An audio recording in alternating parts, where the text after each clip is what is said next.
Comment aujourd'hui articuler les valeurs de la justice avec un programme très complexe et dans une situation évidemment où la justice n'est pas sans problématique.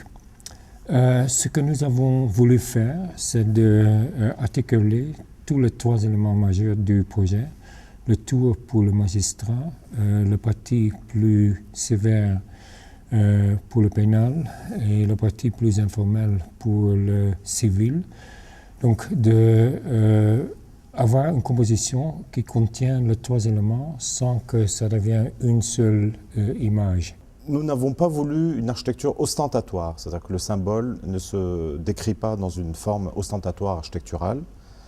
On ne voulait pas non plus une architecture de majesté, ni une architecture d'intimidation. On voulait plutôt une architecture qui multiplie les interprétations, multiplie les perceptions entre une forme d'ouverture sur la ville et la métropole, mais qui en même temps propose de la confidentialité, de la retenue, de l'austérité. C'est pourquoi nous avons fait le choix de faire de cette tour plutôt un objet discret, dessiné de façon assez délicate, assez précise, et que finalement la raison d'être de ce nouveau palais de justice à Paris serait ces espaces publics, et notamment la salle des pas perdus. Nous l'avons voulu suspendue dans le ciel, donc elle est à plus 17 mètres, elle s'inscrit plutôt dans la canopée du ciel parisien, du ciel haussmannien, et on n'a pas fait ça de façon gratuite. On voulait que la hauteur, l'idée de la hauteur soit partagée par tous les publics.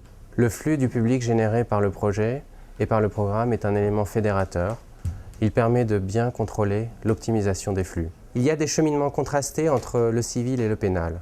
Les circulations des hommes de la loi fonctionnent en parallèle. Le pénal, plus introverti, s'organise autour d'un vide central, tridimensionnel, partant du rez-de-chaussée. Il a des flux constants, avec une lumière zénitale, posée. Le civil est plus urbain dans son fonctionnement.